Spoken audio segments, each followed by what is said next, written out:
Rebonjour à tous donc et bienvenue pour cette deuxième partie de cours 8. Donc jusque là, donc cours 8, maths 0600, etc. Blabla vite fait. Donc nous en étions arrivés à cette question de droite. Donc là on a déjà, enfin je pense qu'on a dit l'essentiel de ce qu'il fallait dire sur les droites. Et on va pouvoir passer maintenant au plan. Hop.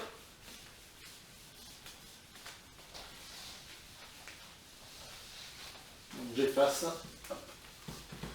Donc on va pouvoir passer au plan et en fait on va voir que ce que je vous ai fait là dans les droites en parlant du rang et tout ça. Alors d'ailleurs c'est vrai que je pourrais aussi, je ne l'ai pas fait, mais c'est vrai que pour les droites j'aurais pu aussi dire ce qui se passe au niveau du rang de certaines choses.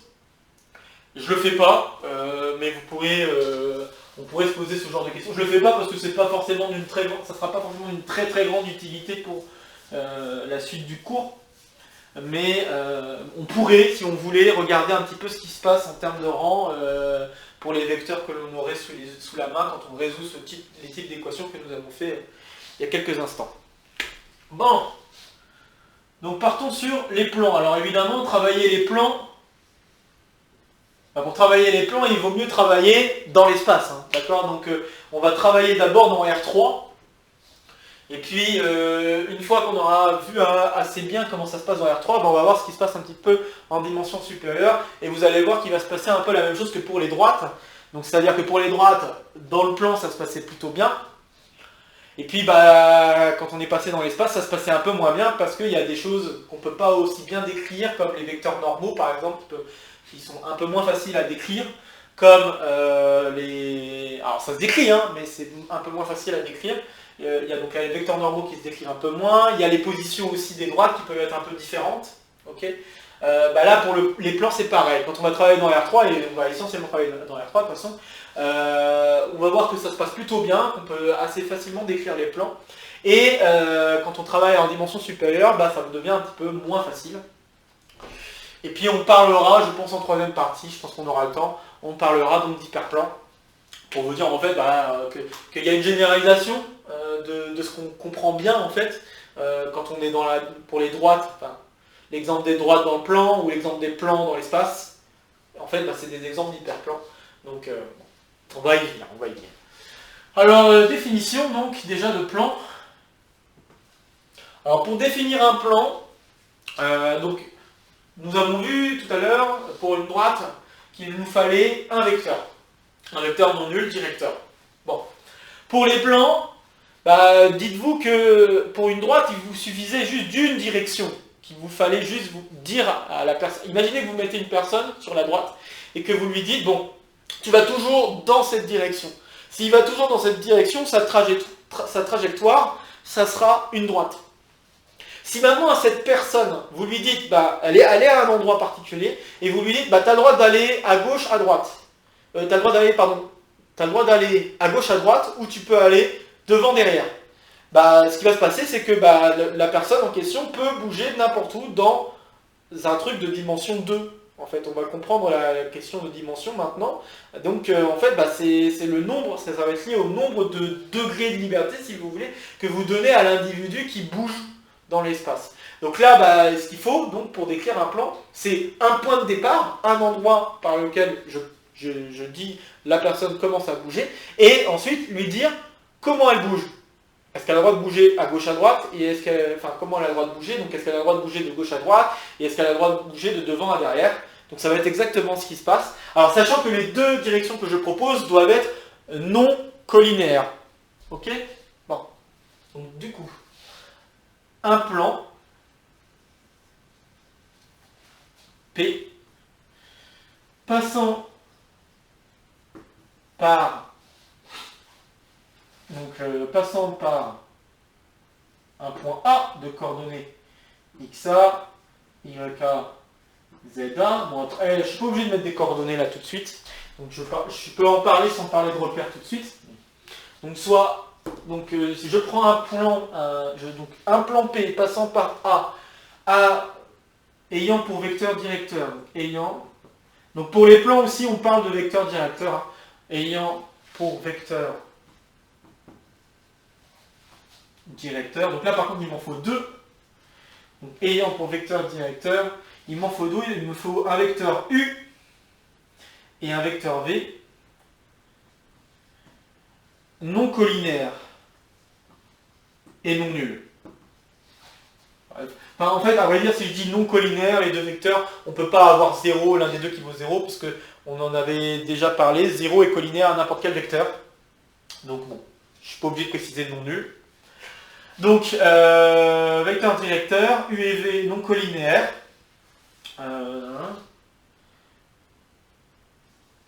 Peut être décrit par l'équation vectorielle. Une équation vectorielle.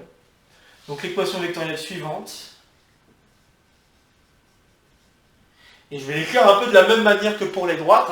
Donc c'est-à-dire qu'un point M appartient au plan si et seulement si le vecteur AM s'écrit un certain T fois le vecteur U plus un certain S fois le vecteur V.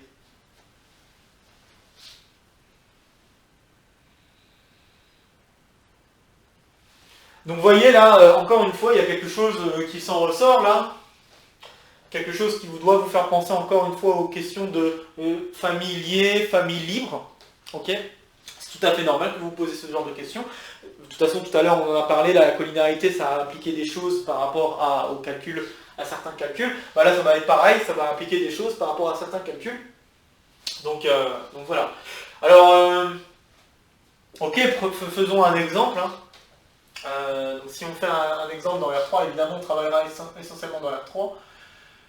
Donc si je prends A de coordonnées 1, 2, 1, et puis je vais prendre deux vecteurs, U de coordonnées 2, 1, 3, V de coordonnées -1, 2, 1.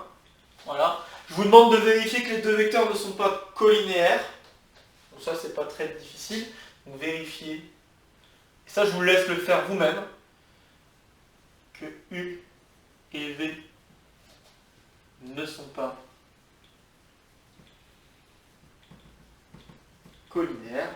C'est un petit exercice.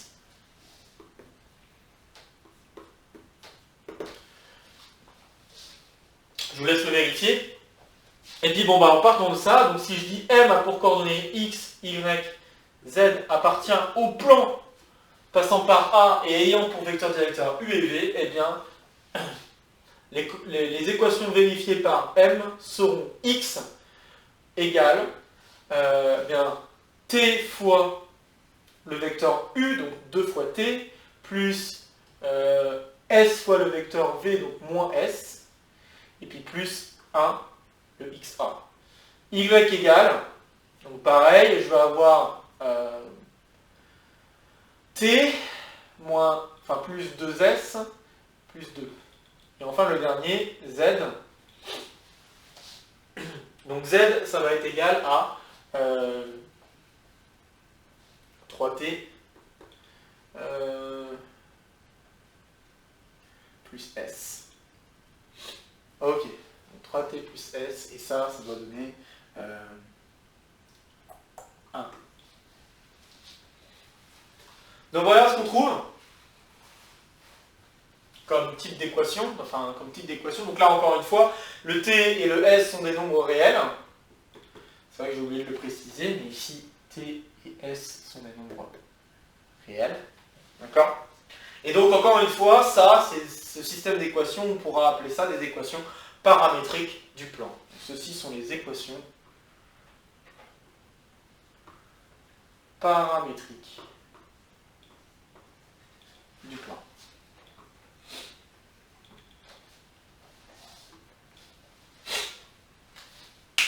Ok. Bon, alors les équations paramétriques du plan, très bien. Alors là, cette fois-ci, donc par rapport à la droite, je vous avais expliqué que pour les droites, on pouvait très bien avoir des changements d'équations paramétriques en changeant le vecteur, en changeant le point d'origine et tout ça. Bah là, c'est pareil. C'est pareil, mais c'est encore plus dur, puisque là, on pourrait très bien changer le vecteur U, changer le vecteur V, et puis changer le point d'origine. D'accord? Donc là, on a 3 paramètres sur lesquels on pourrait jouer. Donc là, c'est un petit peu plus difficile, mais on pourrait avoir le même genre de choses que ce qu'on a vu pour les droites. D'accord? Donc je vais peut-être le mentionner, mais nous pouvons obtenir différentes équations paramétriques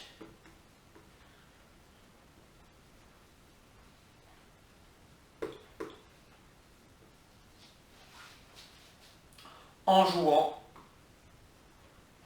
avec les vecteurs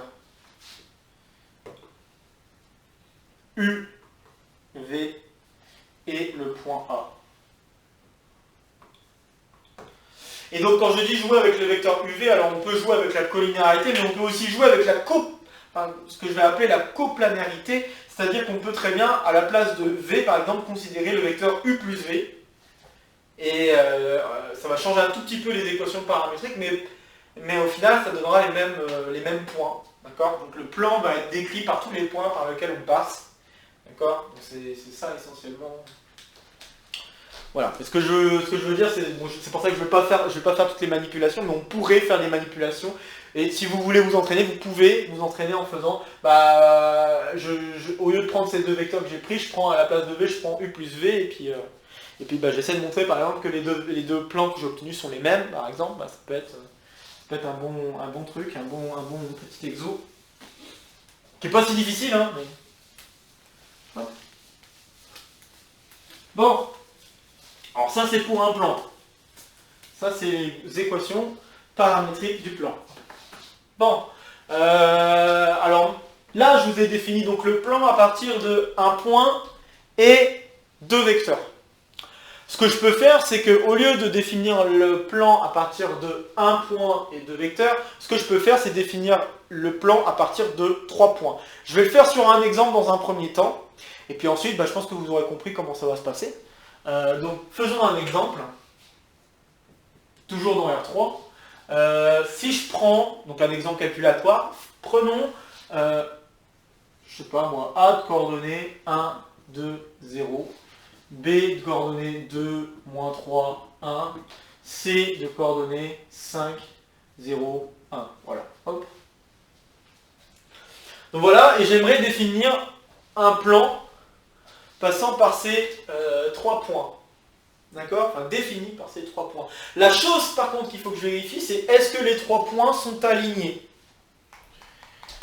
Donc ça apparaît, je vous le laisse en petit exo. Hop. Petit exo de révision. Hop. Vérifier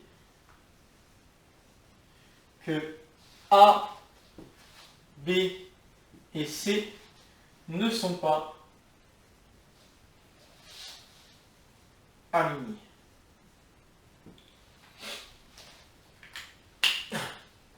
Bon, de toute façon, je vais faire une partie de ce qu'il faut faire pour vérifier que les points soient alignés, mais bon, je ne vais pas le faire en entier, je vous demande juste de le vérifier par vous-même. Ok?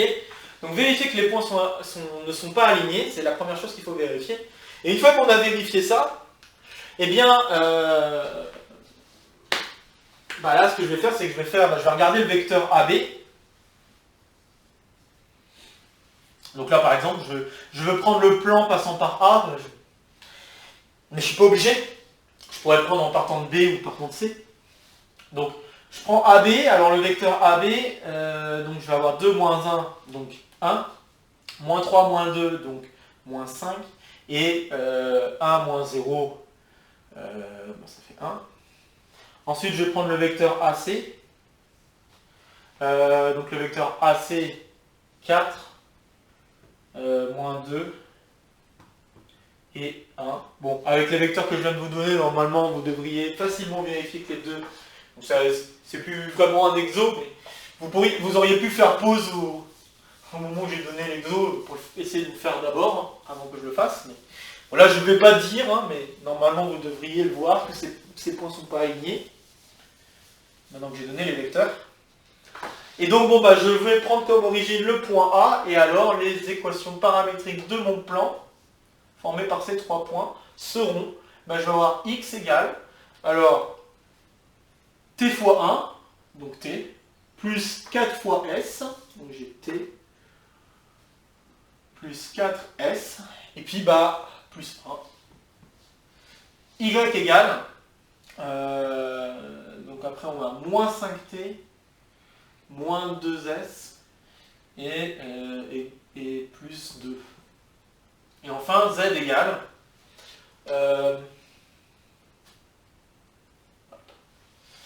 donc z égale, donc t plus s, a priori c'est ça, t plus s, et puis 0.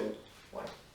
Donc voilà les équations paramétriques du plan, d'accord? Donc c'est exactement pareil que pour la droite, hein, en fait, la lecture, c'est juste que vous avez un vecteur supplémentaire qui doit intervenir, mais c'est quasiment la même chose, le même genre de procédé pour avoir les équations paramétriques du plan. Donc vraiment, voilà. Bon, très bien. Ok, donc je vais donner aussi d'autres façons de définir. Donc pour définir un plan, on peut avoir besoin de différents objets. Donc je vais peut-être dire tous les cas de figure où on peut décrire un plan. D'accord?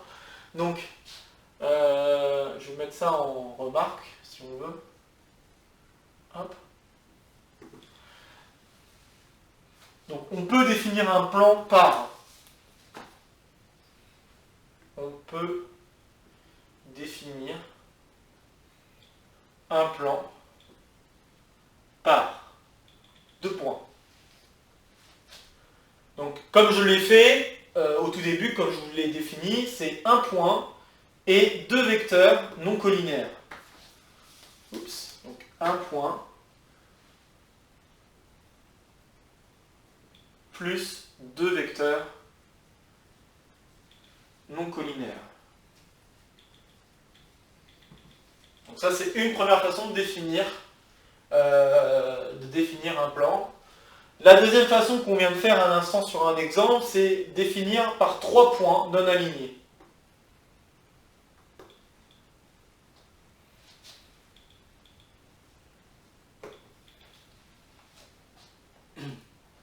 Et en fait, c'est très imagé hein, ce que je vais proposer comme... Alors, je vais peut-être écrire toutes les définitions, puis après, je vais vous montrer avec une feuille, ou voilà, vous montrer que, en effet, ce que je vous propose, c'est très très imagé. Donc, on a 3 points non alignés, ça c'est une possibilité de définition. Une autre possibilité de définition, c'est de prendre 2 droites séquentes. 2 droites séquentes.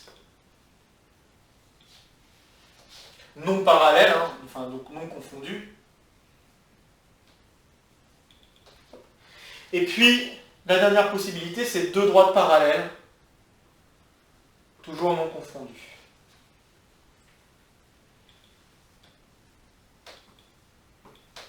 Bon, il y a d'autres possibilités qui sont des combinaisons de ce que je propose, mais voilà. Donc de manière très imagée, qu'est-ce que je peux vous dire pour définir un plan?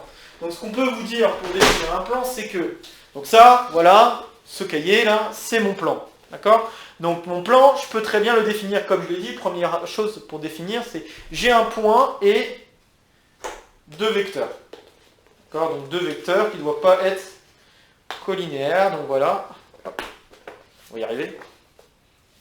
Donc voilà, ok? Voilà un exemple de façon de définir le plan avec donc mon origine qui serait là et mes 2 vecteurs. Ces vecteurs doivent être non collinaires, mais tant qu'ils sont non collinaires, vous voyez, je peux bouger ce vecteur par exemple, ou je pouvais bouger l'autre vecteur, mais bon là c'est un peu compliqué pour moi, mais voilà, d'accord? Donc c'est vraiment une façon de faire. Une autre façon de faire, c'est de prendre 3 points. Alors si je prends 3 points dans l'espace, donc voilà, mes 3 points sont mes bouts de doigts par exemple. Si je prends 3 points dans l'espace, ok, bah, je peux définir donc un plan, un unique plan qui prend, donc non aligné, qui vont me définir le plan, d'accord? Donc là je vais faire, je sais pas comment je vais peut-être le faire comme ça. Donc j'ai 3 points comme ça, non alignés, hein, vous pouvez vérifier, non alignés, et je définis mon plan en disant que ce plan passe par ces 3 points. Okay, il n'y a qu'un seul plan qui est défini par ces 3 points. Et en fait, pour bien comprendre qu'il n'y a qu'un seul plan qui est défini par ces 3 points, on peut avoir l'image de la table. Imaginez que ça, c'est le haut de la table. Et puis les doigts, là, ça correspondrait aux pieds de la table qui maintiennent le haut de la table. Bon voilà, en fait, c'est comme ça que vous pouvez comprendre qu'en effet, il n'y a qu'un seul plan qui passe comme ceci. Ok. Pareil pour les droites sécantes, on peut voir aussi encore une fois une planche de table. Et puis si vous prenez 2 droites sécantes, donc imaginons, hop, vous avez 2 droites sécantes. Donc là, les droites sécantes, c'est donné par ces crayons. Ok. Donc si vous prenez 2 droites sécantes, pareil, vous pouvez imaginer ces droites sécantes comme étant le support de votre plan. De votre plan, si vous voyez ça comme une table. Et puis voilà, encore une fois, je renverse, encore une fois, voilà, les droites vont pouvoir créer un seul et unique plan. Et puis pareil, si vous avez 2 droites parallèles, donc si vous prenez 2 droites parallèles, il n'y a qu'un seul plan qui va passer par... Alors là, je vais avoir peut-être un peu de mal, mais je vais le faire comme ça. Donc, hop, vous allez avoir qu'un seul plan. Voilà, donc si j'ai 2 droites parallèles, il n'y a qu'un seul plan qui passe dessus. Tout simplement, imaginez que vous posez une planche sur 2 droites parallèles. D'accord, voilà, ça va tenir pareil. Okay, bon. Par contre, si vos 2 droites ne sont quelconques, là, je pense que vous pouvez difficilement, donc voilà un exemple de 2 droites quelconques. Okay. Là, vous pouvez difficilement placer une planche qui va tenir sur les 2 droites. Donc, vous voyez pourquoi c'est très important d'avoir des droites vraiment soit séquentes, soit parallèles pour pouvoir, et non confondues. Non confondues parce que si c'était confondu, vous n'auriez qu'une seule droite. Alors, une planche qui tient sur une seule droite, la planche, elle peut tomber. D'accord, elle peut tourner en fait. Elle peut tomber, vous pouvez imaginer qu'elle tombe, et en tombant, elle reste collée à la droite. Donc vous avez beaucoup de plans qui passent par une seule et même droite. C'est pour ça qu'on a besoin de 2 vecteurs qui ne sont pas collinéaires, ou de droites qui ne sont pas confondues. Ok, donc vraiment... Voilà. Bon. En espérant avoir été clair, là et avec cette image, j'espère que ça vous a permis de mieux comprendre ce que j'entendais par ces possibilités de définition de plan. Alors, pour un plan, il y a la possibilité de définir une équation cartésienne, tout comme pour les droites. Alors, je pourrais le faire en partant de ce que j'ai ici, c'est-à-dire que je peux écrire t en fonction du reste, s en fonction du reste, et à la fin remplacer tout ce que j'ai et avoir mon équation cartésienne. Je vais le faire un petit peu autrement en allant directement à l'essentiel. Qu'est-ce que je vous ai dit sur les droites pour avoir l'équation une équation cartésienne? Je vous ai dit, soit je revois une famille liée, soit je vois un vecteur normal. Alors, on va parler d'abord de la famille liée. En fait, si on réfléchit un petit peu à ce qu'on a fait, à l'égalité vectorielle que je vous ai proposée, en fait, l'égalité vectorielle que je vous ai proposée vous donne une famille liée. D'accord? Donc, si je repense à l'équation vectorielle, je vais le réécrire. Donc,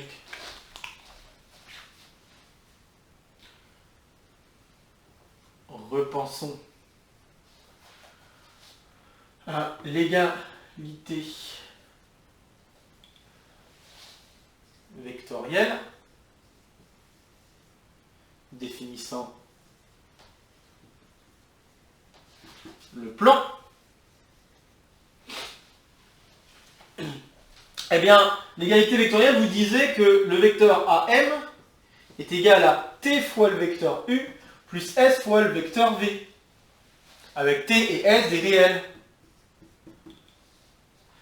Bon, comme vous pouvez le voir, si je modifie un tout petit peu cette équation, parce que bon, pour l'instant, vous ne le voyez pas forcément, mais si je modifie un tout petit peu cette équation, alors vous pouvez le voir si vous repensez à un exercice, mais alors il y a un moment déjà de ça, à un exercice fait en démonstration par rapport au cours. Donc c'était un exercice fait en démonstration du cours 1. C'est aussi lié à des exercices faits en exercice supplémentaire. Mais bon, parce que normalement, si je suis capable d'écrire un vecteur en fonction des 2 autres, je sais que cette famille est liée.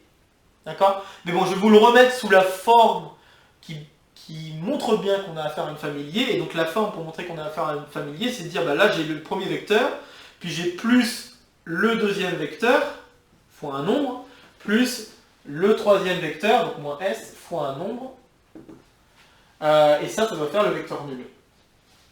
D'accord? Donc là, j'ai une fois AM, plus moins T fois U, plus moins S fois V. Et là, vous voyez, le 1, il est non nul. D'accord? Donc comme ce 1, il est non nul, bah, ça veut dire que la famille qui est là est liée. Ok? Donc, le vecteur AM avec U et V forment une famille liée. Hop. Forme une famille liée. Et en fait, quelque part, c'est ça la définition de coplanaire, de plusieurs vecteurs coplanaires. Donc 3 vecteurs coplanaires, 3 vecteurs sont des coplanaires, si et seulement si ces 3 vecteurs forment une famille liée. Ok, c'est une façon de définir la coplanarité. Je vais peut-être le dire maintenant, avant d'aller vers l'équation cartésienne. Ça peut être bien de le dire. Donc il y avait collinéaire, maintenant on va avoir la notion de coplanaire. D'accord? Hop, donc définition. 3 vecteurs. Donc 3 vecteurs U, V et W sont dits coplanaires si ces 3 vecteurs, donc si U, V, W, forment une famille liée.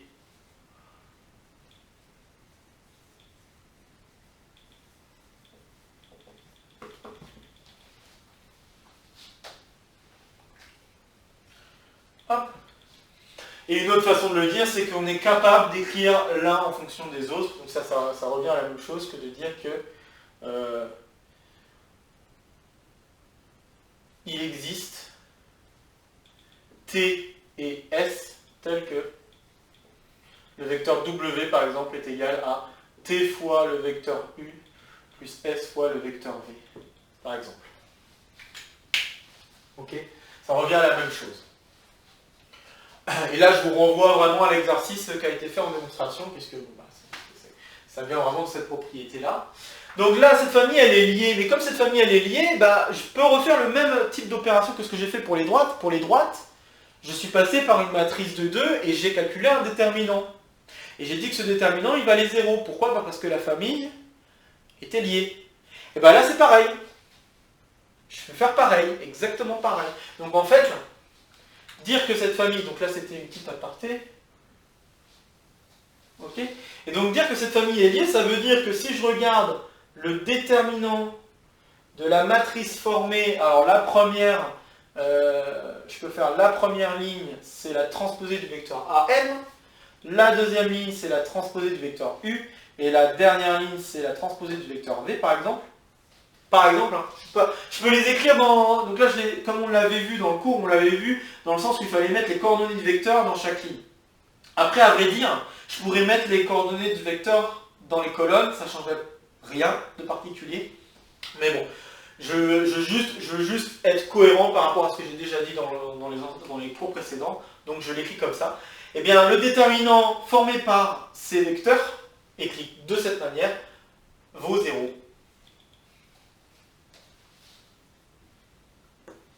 Et donc, voilà une manière de donner l'équation.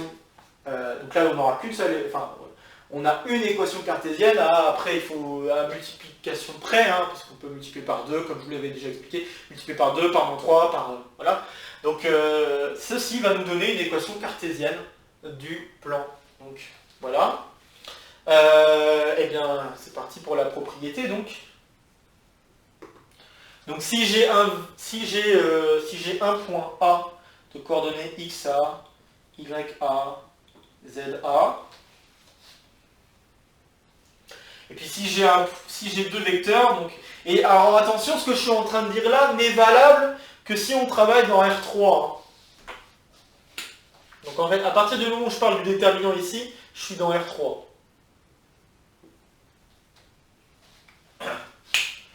D'accord? Là, la famille liée, ça va, hein, hein. Ça c'est encore toujours valable partout. Mais là, quand je commence à parler du déterminant, si je veux pouvoir parler du déterminant, il faut que ce soit 3 fois 3. Hein. Là, j'ai 3 vecteurs, il faut que ce soit x 3 ici. Je vous rappelle que pour calculer des déterminants, il faut travailler avec des matrices carrées. D'accord? Donc, voilà, là, j'ai besoin de travailler dans R3.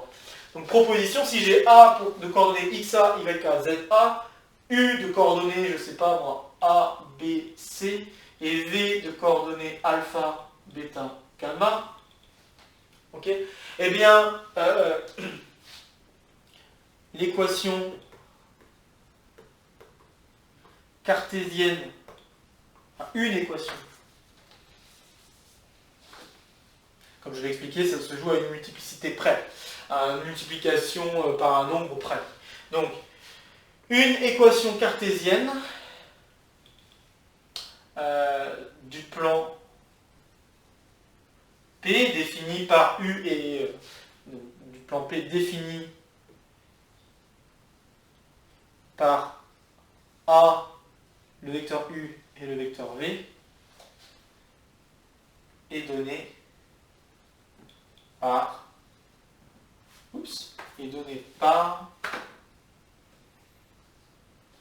eh bien, je vais devoir calculer un déterminant, et ce déterminant, ce sera donc x moins xa, y moins ya, z moins za en première ligne.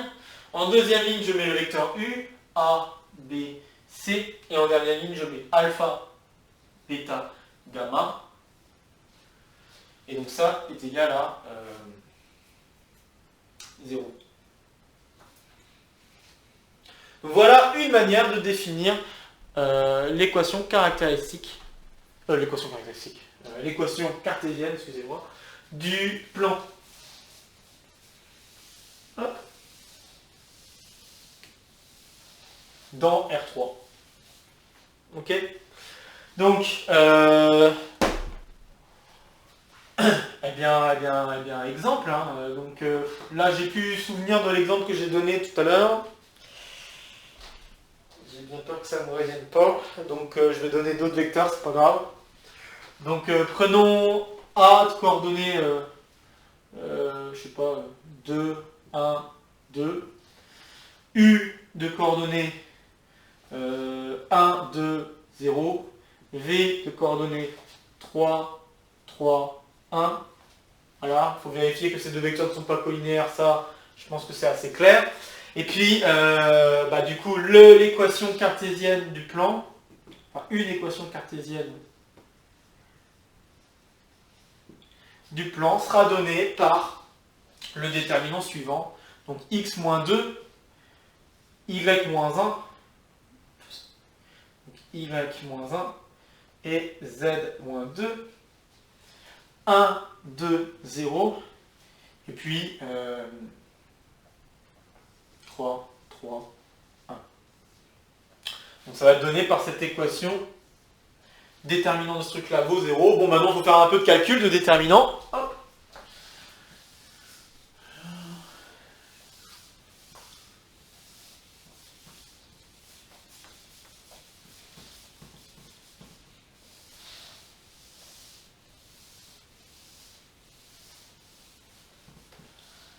Voilà. Hop. Donc, là, il faut faire le calcul du déterminant. Alors moi, ce que je propose, c'est qu'on développe par rapport à cette dernière colonne. Je pense que ça sera le plus simple. Si je développe par rapport à cette dernière colonne, j'ai donc z moins 2. Alors là, j'ai un plus, hein, fois le déterminant que nous avons ici. Donc 1, 2, 3, 3. Alors, moins, plus une fois le déterminant de la matrice x moins 2, y moins 1 et 1, 2. Égale 0. Et puis je développe ce déterminant, donc là j'ai 3 moins 6, donc ça fera moins 3, donc j'ai moins 3 fois z moins 2. Et puis ici j'ai x moins 2, y moins 1. Donc là je vais avoir plus donc 2 fois x moins 2 moins 1 fois y moins 1 égale 0.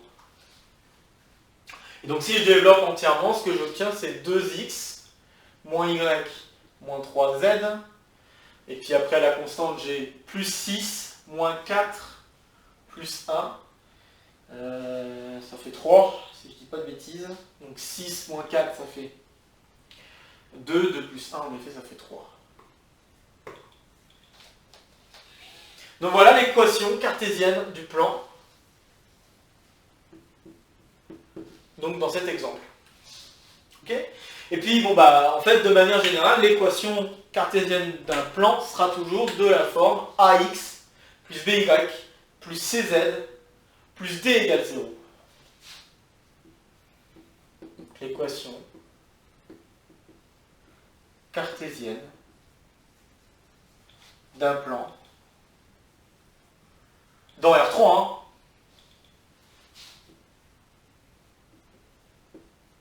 sera, donc c'est pas l'équation, décidément c'est une équation cartésienne d'un plan sera toujours de la forme AX plus BY plus CZ plus D égale 0 avec A, B, C, D des nombres réels. Ok. Donc, on va faire là, comme je l'ai expliqué aussi pour les droites, hein, on a envie de comprendre ce que c'est que ce A, ce B, ce C là. Pour les droites, on avait vu que ça correspondait à un vecteur normal. On va voir que pour le plan c'est pareil. Alors je vais le faire tout de suite avec cet exemple en disant prenons le vecteur W. Prenons le vecteur W comme étant 2, moins 1, moins 3. Et puis ce que je vous propose, c'est de faire le calcul du produit scalaire. Donc si je fais U scalaire W, qu'est-ce que je vais obtenir? Donc si je fais U scalaire W, je vais avoir 1 fois 2, plus 2 fois moins 1, 2 fois moins 1, et puis plus 0 fois moins 3. Donc vous voyez qu'on trouve 0.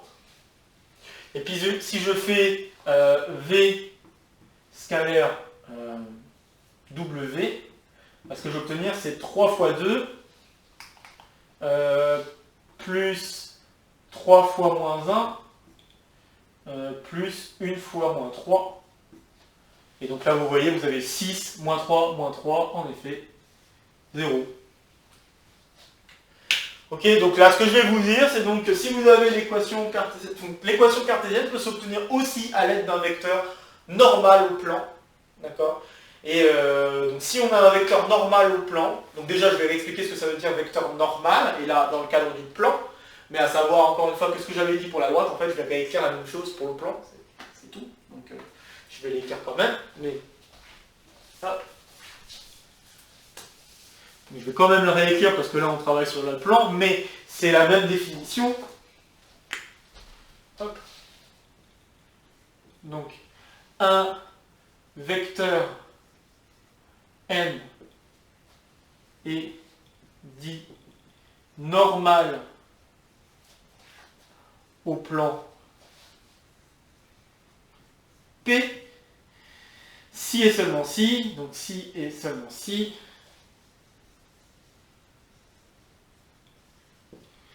pour deux points A, B appartenant au plan, eh bien le vecteur AB est orthogonal au vecteur n, ce qui revient à la même chose que de dire que AB scalaire n égale 0.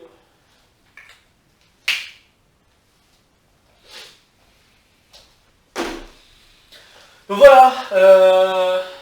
voilà le vecteur, ce que ça veut dire un vecteur normal pour le plan. Et puis, comme vous pouvez le voir, tout ce que j'ai changé, c'est juste à la place de droite, j'ai mis plan. Donc en fait, si vous voulez un vecteur normal par rapport à un espace, vous mettez espace à la place, E, et puis vous dites pour tout point, couple de points AB appartenant à cet espace E, eh bien vous devez avoir la même chose. Donc vraiment, c'est quelque chose qui se généralise dans cette question de vecteur normal, il n'y a vraiment pas de problème avec ça.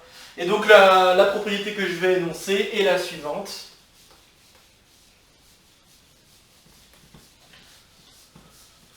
Hop. Donc la propriété que je vais énoncer ici est la suivante. Propre. Alors, si j'ai un plan, donc soit P, un plan, défini par, donc là il me faut un vecteur, donc défini par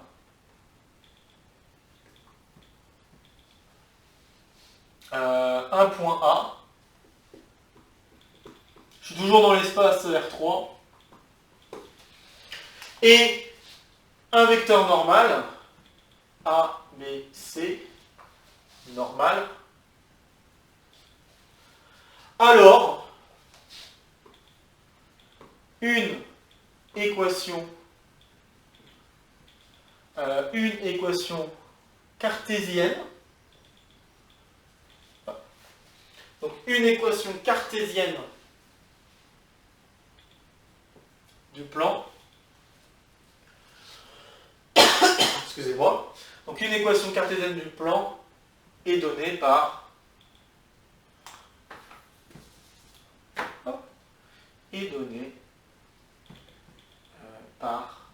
deux points. Donc A fois X moins XA plus B fois Y moins YA. Donc là je suis en train juste de bêtement écrire le produit scalaire. Plus C fois Z moins ZA est égal à 0. Donc je suis en train d'écrire le produit scalaire de AM avec de AM avec N, pardon, va faire 0. Ok ? Donc ça me permet d'ajouter aussi d'autres façons de définir un plan en disant je peux définir un plan en donnant un vecteur normal au plan et en donc un vecteur normal au plan et un point. D'accord ? Donc je peux définir un plan comme ça aussi. Ok. Bon. Alors je peux aller dans d'autres directions, donc là ce qu'on pourrait se poser comme question, je vais aller dans cette direction un petit peu. Ce qu'on pourrait se poser comme question c'est comment peut-on obtenir par exemple un vecteur normal connaissant deux vecteurs? Alors on peut y aller à la version un peu naïve, donc par exemple, si on reprenait l'exemple précédent, excusez-moi sinon, donc si je reprends l'exemple précédent, donc si je reprends le vecteur U, c'était, je vais peut-être le retrouver là avec le produit que j'ai laissé, donc 1, 2, 0, et puis le vecteur V, 3, 3, 1, et bien je peux y aller de manière un peu naïve en disant je prends N de coordonnées A, B, C, et ce que je veux c'est que U scalaire N soit égal à 0, et que V scalaire N soit aussi égal à 0. Ok ? Si j'y vais avec cette méthode, je vais y arriver. Hein. Donc là, si vous regardez la première équation, j'ai A plus 2B égale 0. Donc ça veut dire que A égale moins 2B. Et si je regarde la dernière équation me dit que j'ai 3A plus 3B plus C qui doit être égal à 0. Et donc ça veut dire que C doit être égal à moins 3B.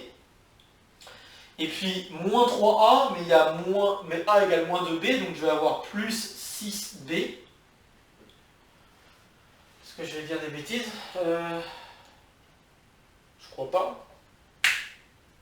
Et donc je vais avoir 3B, ouais c'est ça. Voilà. Donc ce que j'obtiens là grâce à ces équations, c'est que le vecteur n s'écrit moins 2b, b, et puis le vecteur c c'est 3, enfin le point c c'est, le nombre c c'est 3b. Et vous voyez, si je remplace b par 1, je retrouve ce vecteur que j'ai donné, qu'on avait trouvé là tout à l'heure. Ok, bon. Alors voilà, ça c'est une manière de déterminer des vecteurs normaux au plan. D'accord? Ça marche à nouveau. Maintenant, ce que je vais vous proposer, c'est une façon de calculer un vecteur normal particulier. Et une façon de le calculer, ça va être un peu inspiré du calcul qu'on a lancé avec le déterminant. Et donc ce que je vais faire, c'est que je vais faire un tout petit peu demi-tour en revenant sur l'équation cartésienne dans le sens du déterminant. Donc, hop, je vais le faire comme ça. Hop. Donc je rappelle l'équation cartésienne d'un plan si je connais deux vecteurs directeurs, U et V. Donc disons que U a pour coordonnées A, B, C. Et ouais, alors ça fait beaucoup de A, B, C et tout ça, vous allez me dire, donc peut-être que ça serait bien que je mette d'autres lettres un petit peu, je sais pas, j'ai peur de vous embrouiller avec le fait que j'ai mis N, A, B, C, U, A, B, C. Bon. Essayez de... Enfin, bon, tant pis, je vais laisser U, A, B, C, mais j'espère que ça ne me perturbera pas beaucoup plus que ça. Donc si je prends U, vecteur A, B, C, et V, le vecteur alpha, bêta, gamma, nous avons vu que, et si j'ai un point A de coordonnées X, A, YA, ZA, eh bien, nous avons vu que l'équation cartésienne que doit vérifier le plan, c'est le suivant. Enfin, une équation cartésienne que doit vérifier ce plan, c'est le suivant. A, B, C. Et puis, alpha, bêta, gamma. Bon, ok, très bien. Et en fait, si je porte un petit peu mon attention à ce qu'il y a devant, parce que ce qu'on peut remarquer, c'est que pour avoir le vecteur normal, en fait, il suffit de regarder ce qu'il y a devant chaque terme, devant x, devant y, devant z. Pour savoir ce qu'il y a devant x, devant y, devant z, où est-ce que je l'ai mis? Là. Pour savoir ce qu'il y a devant x, devant y et devant z par rapport à cette équation, on pourrait développer par rapport à la première ligne. Un peu de calcul de déterminant. Hein. Donc si je développe par rapport à la première ligne, qu'est-ce que j'ai devant x moins xa? Eh bien j'ai le déterminant suivant, j'ai bc, bêta, gamma. Si je regarde ce qu'il y a devant y moins ya, alors attention, il y a un signe moins. Donc ça va être moins le déterminant de AC alpha gamma. AC alpha gamma. Et puis si je regarde ce qu'il y a devant Z, donc là le signe c'est un plus, et le déterminant que j'obtiens c'est AB alpha bêta. AB alpha bêta. Eh bien il se trouve donc qu'il y a un calcul, à partir de deux vecteurs que nous avons, U et V, il y a un calcul qui nous permet de savoir, enfin d'avoir dans nos mains directement un vecteur normal. Et ce calcul s'appelle le produit vectoriel. Donc, maintenant que j'ai écrit tout ça, je vais vous donner la définition du produit vectoriel entre deux vecteurs dans l'espace. Hein. Hop. Dans l'espace R3 en tout cas. Et ce produit vectoriel, c'est ça qui va nous permettre de trouver un vecteur normal. Hop. Tac. Alors, donc, définition. Donc, si j'ai U de coordonnées, comme je viens de l'écrire, A, B, C, V de coordonnées alpha, bêta, gamma, eh bien, on définit le produit vectoriel. Donc, on définit le produit vectoriel comme étant donc le produit vectoriel de U avec V, on l'écrit comme ceci. U avec un pic au milieu, hein. V, okay. Donc U produit vectoriel avec V, et bien ça va nous donner le vecteur suivant. Et le vecteur suivant, en fait, ça va être le vecteur où vous avez fait les calculs de déterminant que j'écris ici. Donc en fait, ça va être B gamma moins C bêta. Donc c'est ce déterminant-là. Là, ici, c'est moins le déterminant qui est ici. Donc ça veut dire qu'en gros, j'échange, si vous voulez, les deux lignes. Et ça veut dire que je fais alpha C, enfin C alpha devrais-je dire, C alpha moins donc C alpha moins A gamma. Et puis le dernier, A bêta moins B alpha. Voilà comment on définit le produit vectoriel. Je vais le faire tout de suite sur l'exemple que nous avons vu il y a quelques instants. Si je prends U, le vecteur 1, 2, 0, V, le vecteur 3, 3, 1, et que je fais le produit vectoriel de U avec V, et bien ça, j'obtiens. Donc, remarquez comment on peut faire le calcul. Donc je fais 2 fois 1, donc 2 fois 1 moins 3 fois 0. Ok, donc ça va faire 2.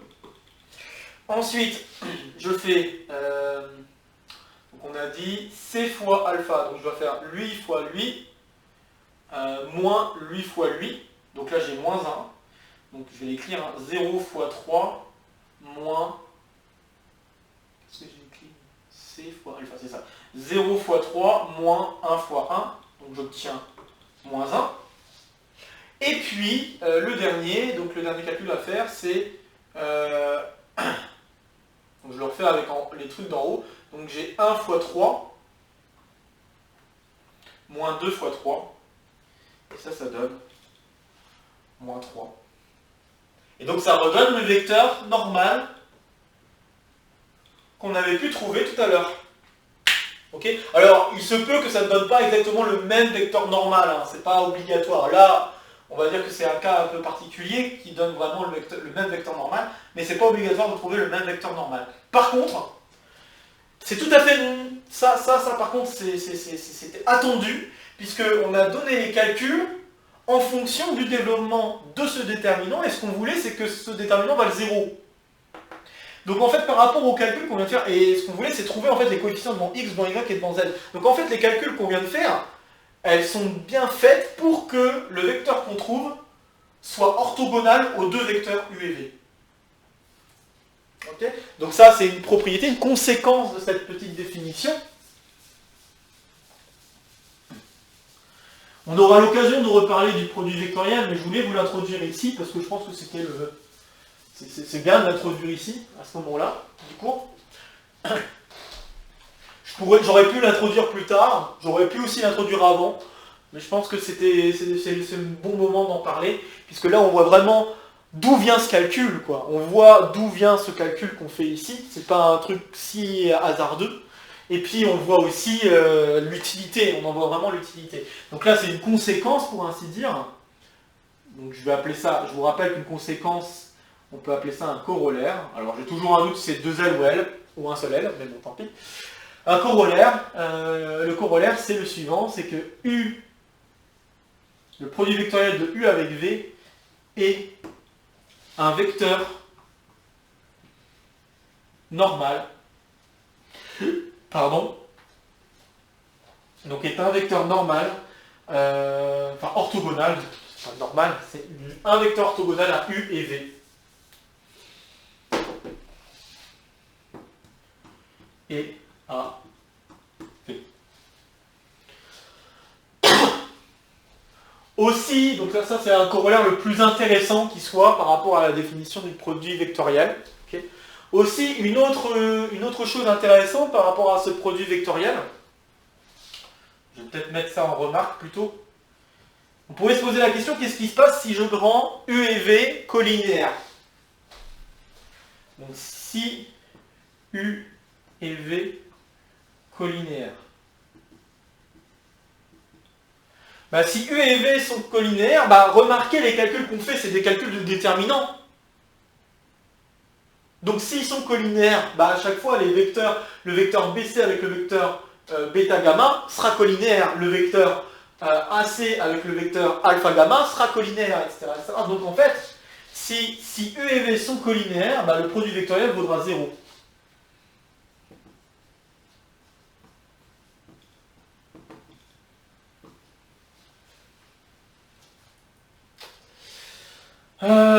Autre remarque, et là c'est plus un attention qu'une remarque, le produit vectoriel c'est pas comme le produit scalaire, cette fois-ci on a un vecteur comme résultat. Ok, donc U produit vectoriel avec V, ça donne un vecteur. Et U scalaire V, ça donne un nombre. D'accord, donc faites attention à ne pas mélanger les deux, c'est pour ça que je le dis maintenant. Hein. Donc le produit vectoriel, ça donne toujours un vecteur. Le produit scalaire, ça donne toujours un nombre. Ok, alors je vais juste énoncer quelques petites propriétés du produit vectoriel. Et puis, après avoir, là, parce que là je vois que le temps défile, et que j'avais fait déjà 1h20 pour la vidéo précédente. Donc peut-être que je vais déborder avec ce cours 8 sur le cours suivant, mais bon, ça sera pas trop grave. Hop. Donc, juste quelques petites propriétés du produit vectoriel.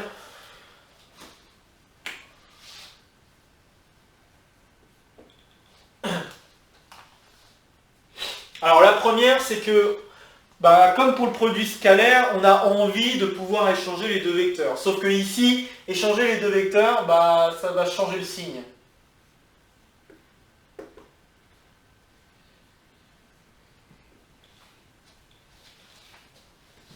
Pourquoi ça va échanger le signe? Parce que c'est des calculs de déterminants. Hein, pensez à ça, c'est des calculs de déterminants. Et quand on échange la place des deux vecteurs, c'est en fait comme si on échangeait la place des deux lignes. Et donc quand on échange la place de deux lignes dans un calcul de déterminant, ça donne un signe moins. D'accord? Donc c'est essentiellement à cause de ça. Une autre propriété sympa cette fois-ci, c'est que si je fais A fois U, enfin K fois U du moins,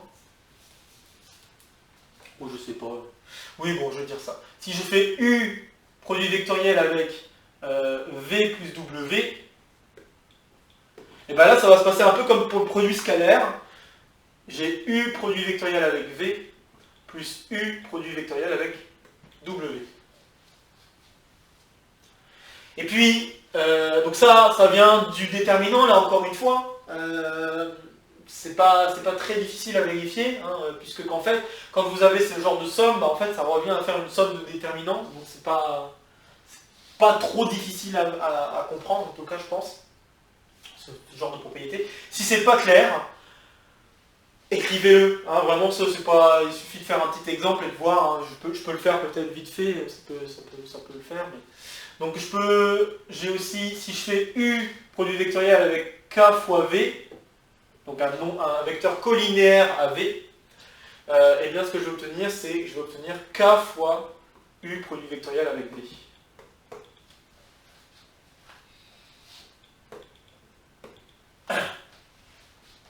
Ok. Donc voilà, on va dire les propriétés importantes du produit vectoriel, je pense, qu'il faut avoir en tête. Et donc la dernière propriété, notamment, nous dit que ce qu'on va avoir comme résultat, là, le produit vectoriel ici, il va avoir comme norme le produit des normes de U et de V. Ça va avoir ça comme conséquence, cette dernière propriété. La propriété du dessus, il suffit de vraiment, c'est vraiment juste une question de l'écrire.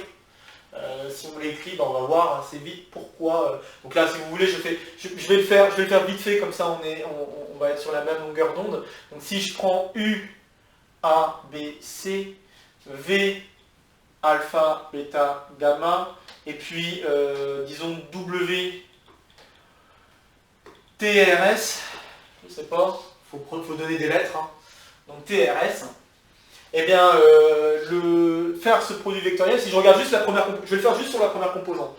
La première composante, c'est que je dois faire B fois la somme des deux vecteurs ici, mais en deuxième composante, donc gamma plus R, moins, je dois faire ensuite C fois bêta plus S. Bon, puis vous voyez que là, je peux développer, donc là, j'ai B fois gamma, et puis là, j'ai moins C fois bêta, et si je continue le développement, j'ai B fois R, et j'ai moins C fois S. Et vous voyez que là, on retrouve la composante pour U, produit vectoriel de U avec V, et ici, on retrouve la composante de produit vectoriel de U avec W. D'accord? Donc quand je vous disais qu'il s'agissait juste de l'écrire, voilà, hein, d'accord, ça met bien en avant qu'il s'agit juste de l'écrire. Bon. Donc vraiment, hop. Ok, alors, sur le reste de temps que j'ai, j'aimerais juste parler de position relative entre les plans et entre les droites et les plans, ok, toujours dans R3. Donc d'abord parlons de position relative. Donc on est toujours dans R3. Hein. Je vous rappelle qu'on est toujours dans R3. Ok. Donc là on va parler de position relative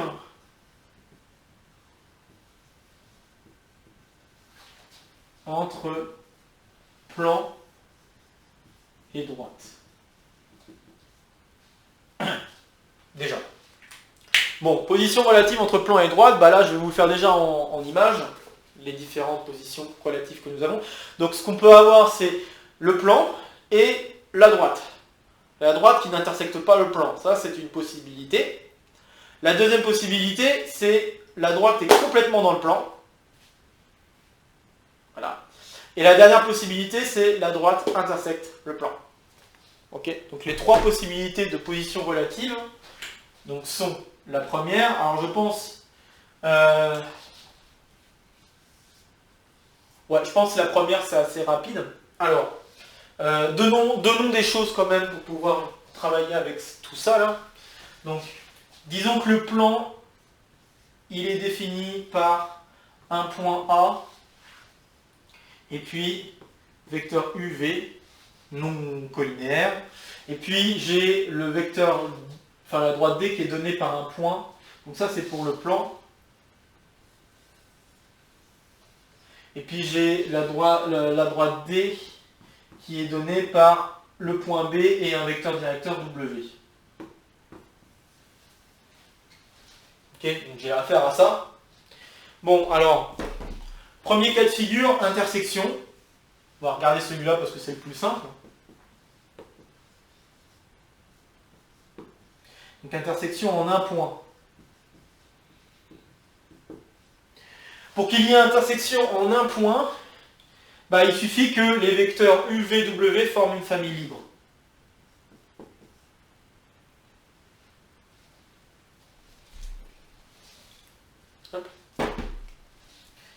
C'est le cas de figure où U, V et W forment une famille libre. Donc, quand on est dans ce cas de figure, bon bah, voilà.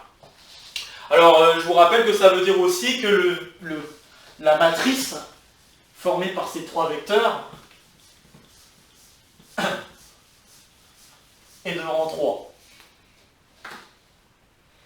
Donc le rang de la matrice U transpose, V transpose et W transposé égale 3.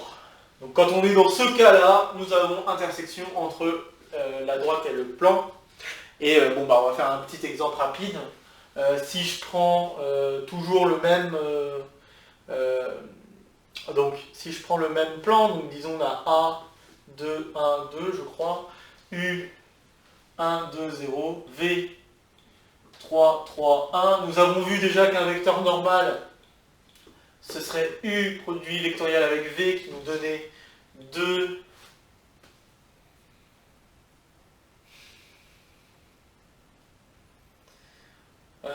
2, moins 1, moins 3, je crois que c'était celui-là. Je vérifie vite fait. Ouais, c'est ça. Donc ce vecteur normal, donc on a une équation, cartésienne. Donc l'équation cartésienne c'est 2x moins 2 plus 2y moins 1. Enfin, pas. Qu'est-ce que je raconte? Pas 2. Moins y moins 1, moins 3, z moins 2. Ça c'est l'équation cartésienne. Et puis on va prendre une droite, alors prenons une droite, genre D. Je prends un point B, disons 1, 1, 3.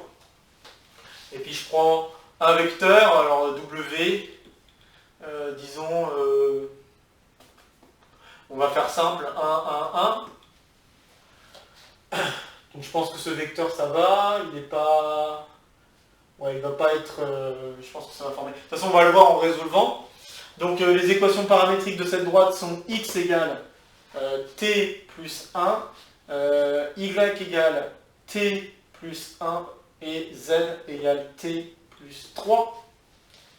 Et donc si je veux déterminer l'intersection, donc si je dis j'ai i, x, y, z, qui appartient à la fois au plan, donc ici c'est le plan, et ici c'est la droite, j'ai déjà écrit. Donc si je veux un point i qui appartient à la fois à la droite et au plan, bah, ce qu'il faut c'est vérifier les deux équations en même temps, et pour vérifier les deux équations en même temps, bah, je vais remplacer x par t plus 1 là-haut, y par t plus 1 là-haut, z par t plus 3 là-haut. Donc ce que je vais obtenir c'est 2 fois t plus 1 moins 2, ça fait t moins 1, moins y, donc t plus 1 moins 1, ça fait t, et puis moins 3 fois t plus 3 moins 2, ça fait t plus 1. Et ça, je veux que ça vaille 0. Je développe, donc ce que je vais avoir, c'est donc 2t, moins t, moins 3t. Ça, c'est tout ce que j'ai en t. Et en constante, j'ai moins 2, moins 3, égale 0. Donc là, qu'est-ce que j'obtiens? J'ai 2 moins 4, ça fera moins 2t. Et si je mets ça de l'autre côté, j'ai 5. Donc ça veut dire que t égale moins 5 demi. Vous voyez que j'obtiens qu'une seule solution. Et donc j'ai plus qu'à remplacer t par moins 5 demi, donc moins 2,5. Hein, et j'obtiens l'intersection. Donc l'intersection I va être, donc si je remplace par moins 2,5, ce que j'obtiens c'est donc moins 1,5, moins 1,5, et le dernier, donc moins 2,5, ça fait 0,5. Voilà l'intersection entre la droite et le plan. Ok? Bon. Donc ça c'est le premier cas de figure. Deuxième cas de figure, comme je l'ai expliqué, on peut avoir une droite. Donc la deuxième cas de figure, c'est qu'on peut avoir la droite et le plan qui ne s'intersectent pas. Donc, la droite et le plan ne s'intersectent pas.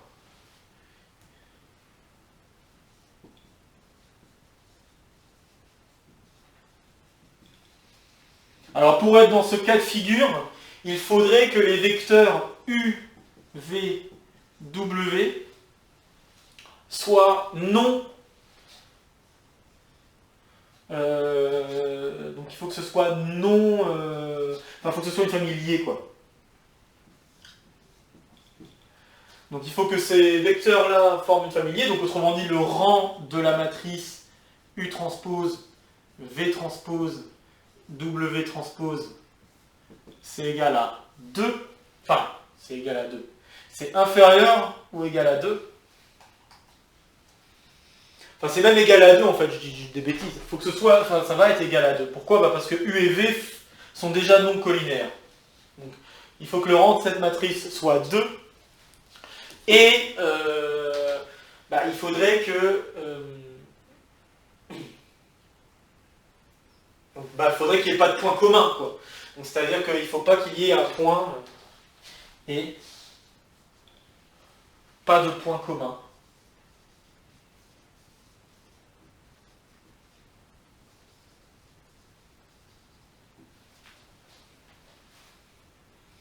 Pour qu'il n'y ait pas de point, pour qu'il n'y ait pas de point commun,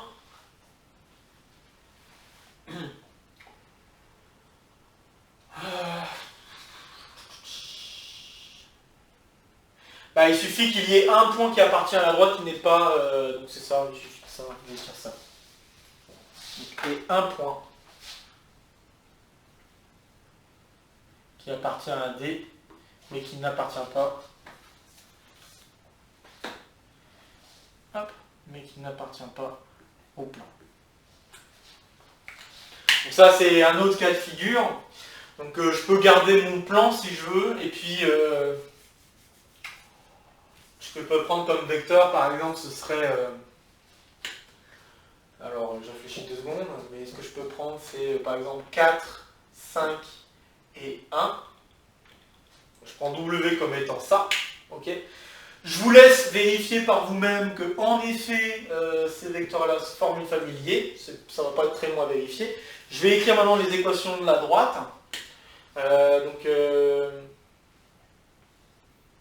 4t plus 1, 5t plus 1 et t plus 3. Donc désolé, hein, je suis en train de peut-être faire plus de temps que prévu, mais je pense que là, il faut vraiment que j'aille sur là-dessus, vraiment à ce que je peux, quoi. J'aimerais quand même dire tout ce qui se passe déjà au niveau droite et plan.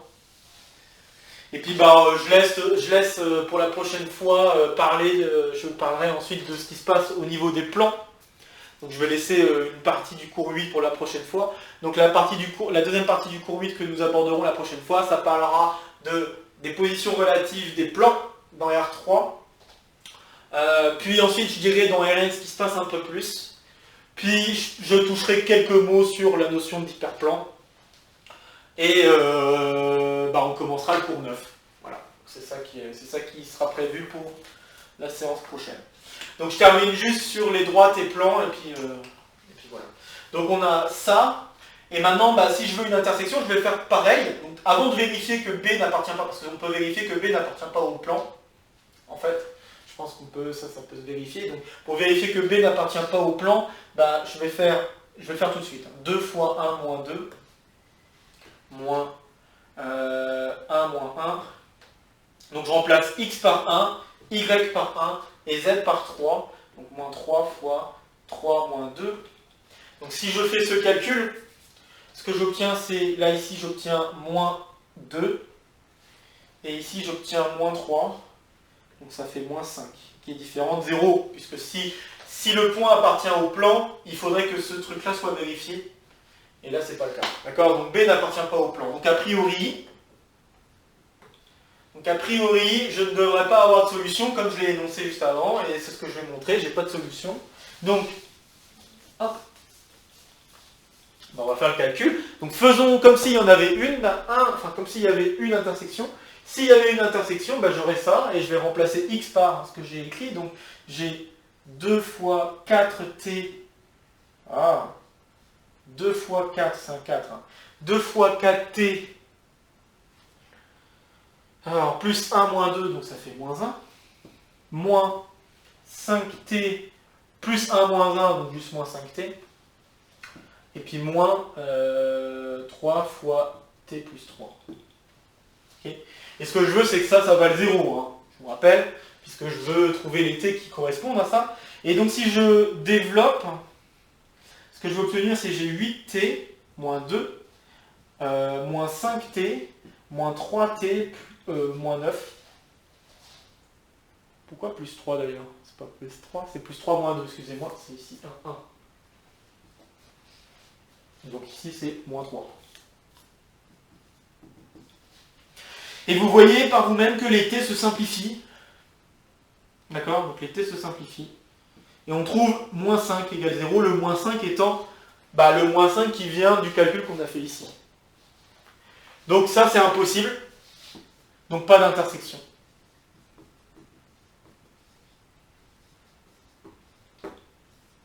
Voilà. Ok.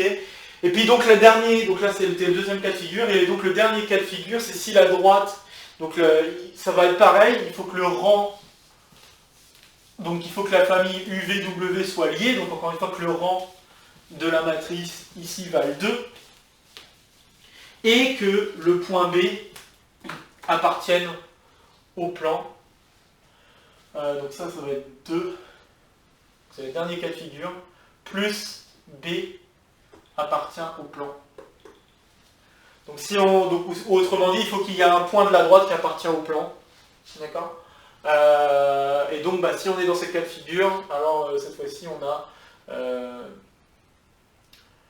la droite est inclus dans le plan. Incluse dans le plan. Bon, je ne fais pas d'exemple cette fois. Tout ce qu'il faudrait faire à la place, donc là dans le calcul que j'ai fait, tout ce qu'il faudrait faire, c'est remplacer B par un autre point qui appartient. Donc par exemple, on pourrait mettre B égale 2, 1, 2. Hein, donc si je mets B égale 2, 1, 2, par rapport au calcul précédent. Donc, dans le calcul précédent,